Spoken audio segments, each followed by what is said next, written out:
you've done lots of different things since those days. The fashion industry seems to be kind of very different from the other stuff that you were doing. So how did you get into that? Well, it was actually the business of my wife. Oh, okay. And I continued what she started. She collected kimonos, traditional old kimonos, all her life. And when I worked for Sony, obviously I had to go back and forth to Japan quite often. So she would join me and would spend heavily on the credit card. All the money we had went into kimonos. So, and then she started to reconstruct them. The label was called Saiso, S-A-I-S-O, reconstruct, put together again. So we took the old pieces and took them apart and put them together again in a contemporary fashion style. But I was interested in the whole branding thing. So we had a little music label as well, Saiso Sounds, which just represented the whole sort of East meets West, tradition meets modernism kind of idea. And it was quite successful for quite some time. So we sold to 50 stores worldwide. We had on Fifth Avenue in New York, on Beverly Hills. We had stores who would sell our stuff. So it was quite nice, but I realized, you know, fashion is even worse than the music. So I stopped that in 2007. I sold it to a Chinese investor. Oh, okay. And so I went on to do other things that interest me a lot more these days. It's like mobility, electric mobility, the whole paradigm shift in mobility, you know, the whole propulsion is going to change into electric drives and stuff. So that's really what interests me right now, very, very heavily. So have you any other future plans in music? Well, you mentioned after tonight, and will you continue singing? No, in the bathroom, yes. I would definitely sing in the shower, definitely. Let's see what tonight brings. I mean, I don't know. I couldn't imagine myself, you know, being on stage again, really, because I've been there, done that. You know, it's a long time ago, and maybe we find interesting hobby bands where I can, you know, try a little song here and there. I don't know. We'll see. I have no certain, you know, strict plans of how to strategically touch the whole music issue in my life. I just want to enjoy music. But don't rehearse for a little song, do a big song and come back to the Eurovision. Would you do that? Would you want to come back for Austria? Oh, that's an interesting question. Nah, I don't think so. Maybe, you know, when I reach the age of Jean-Claude Pascal, I can come back, you know, as he was in 1981 when we were in Dublin, where he was on stage. And he was like grand seigneur and this grey hair. I could grow a little hair and be grey, do a little chanson. And I'm 70 or something. Maybe we have 20 years to go. So maybe in 20 years' time. Okay. Let's talk again in 20 years.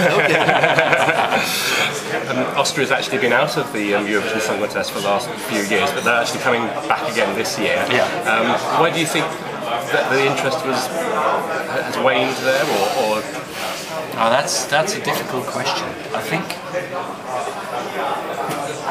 I'm sure it has a little bit to do with budget situation, because it is a heavy investment, and if you don't have an industry like in Germany, an industry in the background that would say, you know, this is very important for us, or a reputation issue as in the Eastern countries, you know, would really like to present themselves more like they would probably pay from the tourism advertising budget. You know.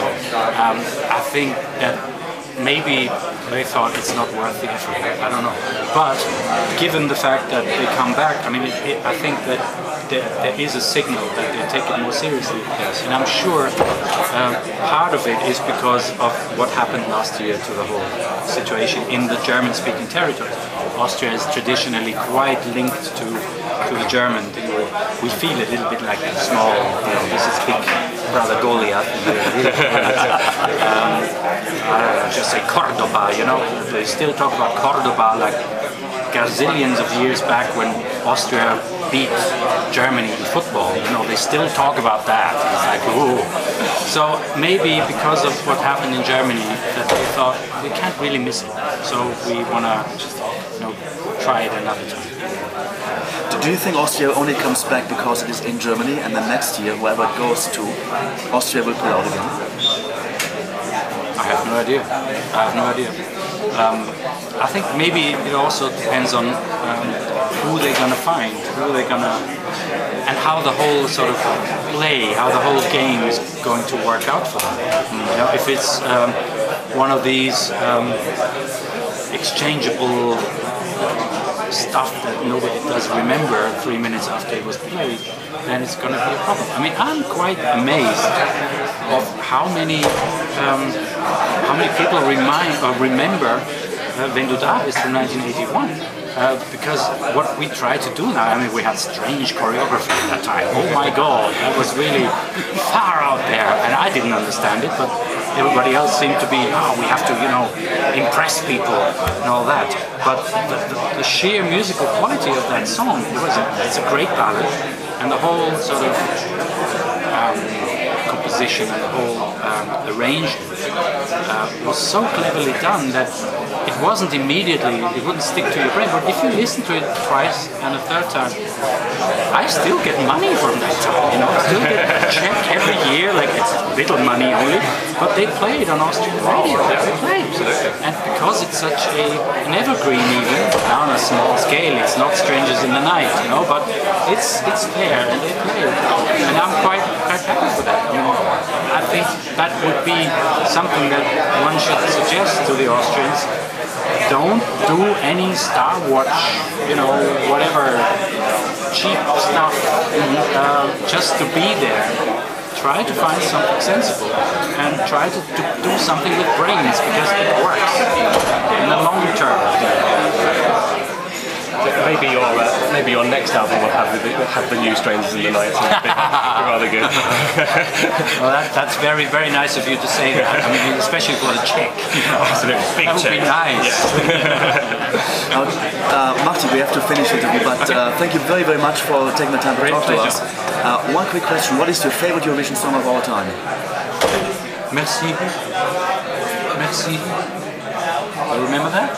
Für die Stunde. It's magic. It's Austria's win in 1966. Thank you very much, and we wish you the best of luck and for tonight on the show and for your future career. Thank you very much. Thank you. Thank you. Bye bye.